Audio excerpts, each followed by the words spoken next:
Hello, welcome back, it's Barfly2 here. We're back for the latest monthly update for Bar Chat. Grab a drink and take a seat.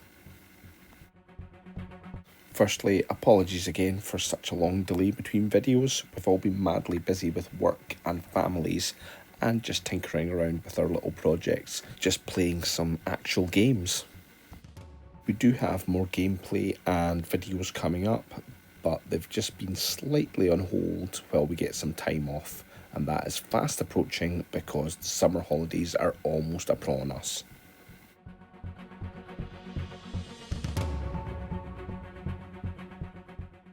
So just want to firstly touch on some of the Star Trek Into the Unknown game news which has come out over the last month or so.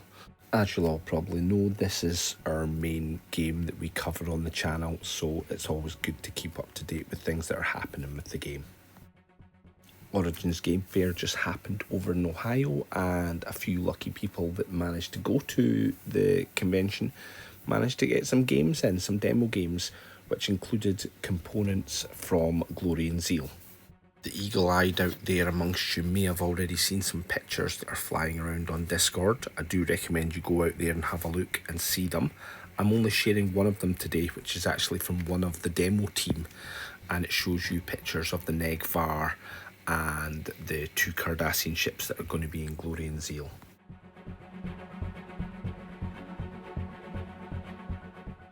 We've only really been shown renders previously of the new ships, but it's really good to actually see these on the table, especially the Negvar, which I'm just going to show you here.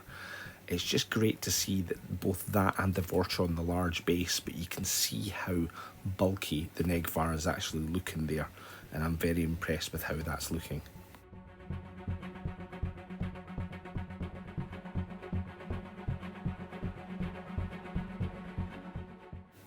And although this picture is not as good, it does give you some size comparisons for both the Galor class and the small transport ship for the Cardassians against the Dominion battlecruiser.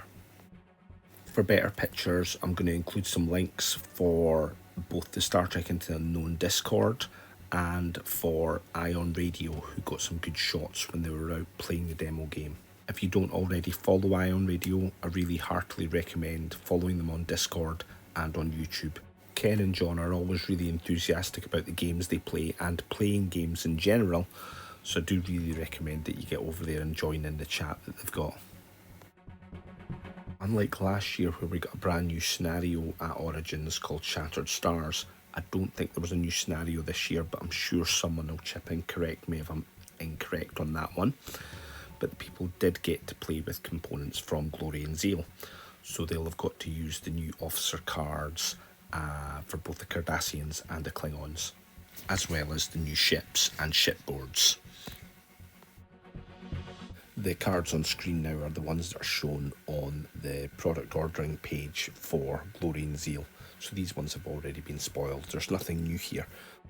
What I do like that they did at Origins is that they've allowed a combined fleet of Cardassian and Dominion ships to be used and a full fleet of Klingons to be shown off. I think it's a really clever move to do a full-scale game there rather than just doing a smaller game with the components of Glory and Zeal. Firstly, it was shown off the full might of the Klingon Empire, and people have been clamouring for that since the Klingons first arrived, so actually having the three ships on the table at the one time, amazing, great stuff. And secondly, it allows to show off the combined Cardassian and Dominion alliance by using the cards of Damar and Dukat in order to actually have a combined Dominion alliance fleet. Great stuff.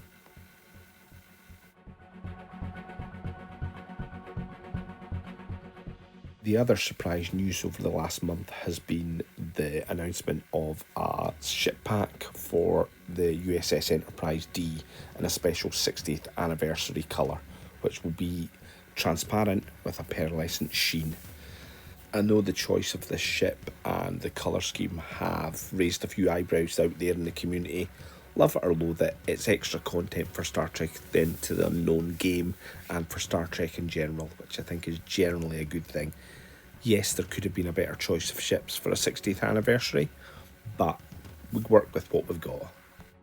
This ship back's due for release in September, and Glory and Zeal is still scheduled for August. Hopefully they can stick to those timelines. Looks like August-September time frame anyway for both of them. As we've said, Glory and Zeal is due to come out in August or maybe September, depending if it slips or not. What comes after that? What is campaign set 4? It used to be called Scars of Occupation, but we know this has changed. Well, this is my best guess and what I'd like to see. Certainly for the 4th of the campaign box sets, I'd like to see us going into the specialist strand, so the Federation getting some specialist ships, something maybe like the Oberth class. My gut feeling is the other factions won't get specialist ships yet, but you never know. I'd like to see the Ferengi appear in the set because they've been on both sides of the Dominion War, and that could potentially fulfill the specialist role within other fleets that aren't Federation. Finally, I think there's a good chance we'll see at least another Cardassian ship in this set, and the Cardassian faction being filled out a bit more. So that leaves the question of the Romulans. I think it's just too big a faction to be in that last box set. I think realistically we're going to get a fleet set for the Romulans on their own, whether it's 1 ship, 2 ships. I think we'll be pushing it to get 3 ships, just with the scale of what a Romulan Dedorex would be, but I think there's a good chance we're going to get a fleet set here. And if that's the case, who knows, we might even get an essential set of equipment that people could just buy to get the tools to play the game, along with a rulebook, and then you could just pick up a Romulan fleet. WIZKIDS have done something similar to this in the past with the Dungeons & Dragons Onslaught Fundamentals set.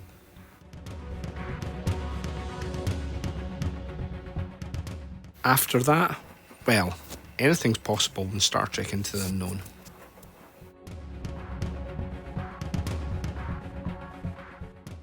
Also, don't forget that the Open Alpha Mission playtest is still available, which you can access through the Discord, but I will put the links in this video as well.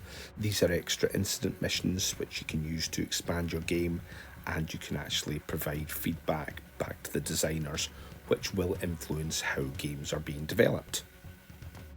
Do recommend you go and do this. It's good fun and it's good to be involved in developing the game. Other Star Trek news is that Captain's Chair, the second main box set, and an expansion set called Second Contact are about to drop. They're coming out on July 15th, that's when shipping starts. I don't really play card games, but have played Star Trek Captain's Chair, and it is very, very good. I do really recommend that one if you're into card games at all. Right, on to the project table. What have we been mucking around with over the last month? We're still playing around with ideas for Dungeons & Dragons Onslaught to be converted into a Star Trek away team style game, and we've finally got our hands on the character creation kit for Onslaught and the Tomb of Horrors, which allows some solo play. So these two sets should help us split apart the ideas for actually creating characters and creating away teams from scratch, and actually give us more ideas for cards and upgrades that we can use for a Star Trek themed version of this game. It looks like Tomb of Horrors may have caught WIZKIDS slightly by surprise, because it seems to have gone out of stock very, very quickly. Now that could be because it's got a solo play element, so they're currently out of stock of Tomb of Horrors. In terms of Star Trek Onslaught, we're going to start off slowly with just the Federation and Klingon forces. We've actually started building the models and painting them up, as you'll see on the screen just coming up here. But we've also got the Romulans and the Borg and a few other ideas for things in the background that we can expand the game in the future. If it does work, it's certainly an idea that will keep me and Barfly One's brains ticking over in our spare time. As well as using the Onslaught boards as away missions on planet surfaces, we're also investigating a hex overlay for the Modiphius Star Trek Adventures deck tiles, so that we can have encounters actually on spaceships.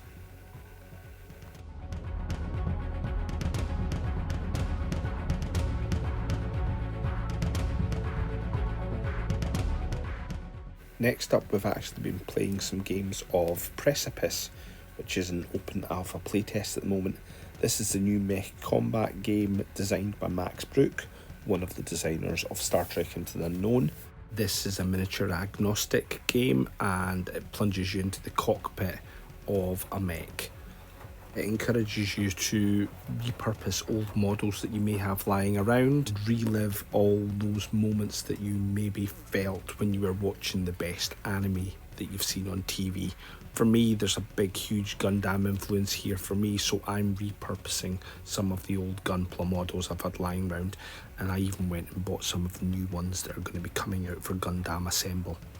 Here's just some footage of me setting up some basic stuff from the game.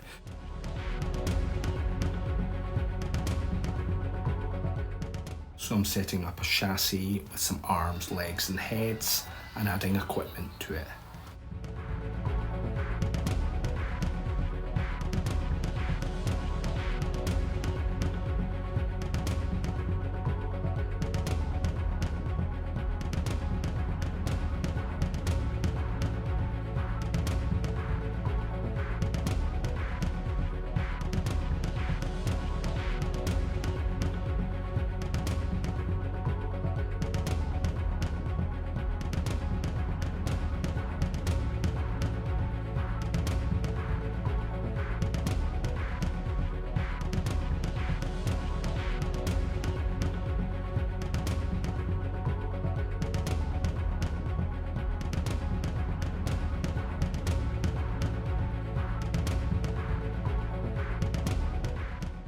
And then you finally pop your test pilot into the cockpit, and then you're ready to rock and roll on the tabletop. Helps if you put your pilot the right way around though.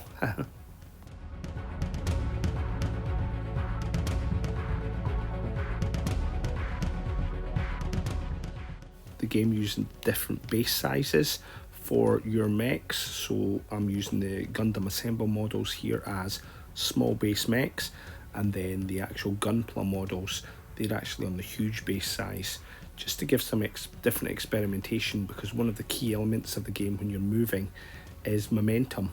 And the last time I've seen rules even vaguely similar to this were in the Battlestar Galactica miniatures combat game, which is a very, very good game system. This has something similar, so when you move, your momentum will carry you forward and you will crash into buildings and bash into other things. It's really fun and really looking forward to see how this game fully plays out. If you're looking for another video on it, Crabbok has one and I'll put a link to that in the comments. This game should be coming to Kickstarter sometime, hopefully later in the year, and in the meantime there will be fiction dropping on the Plum Games website on Tuesdays, just to give you a flavour for some of the worlds that are going to be captured in the game Precipice. So what else have we been up to this last month? Well, Barfly 1 has been busy playing Horus Heresy games and expanding his Blood Angels collection. Here's just a picture of some of the antics that he got up to this month. And he's also been busy beavering away painting Trench Crusade models in the thoroughly disgusting group of creatures we've got here. And in between doing the open play test for Star Trek Into the Unknown missions and dabbling with Precipice, as well as sketching out some ideas for Star Trek Onslaught, I've been adding Sons of Horus to my Legions Imperialis collection. Now I've got a fair amount of Imperial Fists already, but I figured I needed another Space Marine army, so I've now started building some Sons of Horus and painting them up.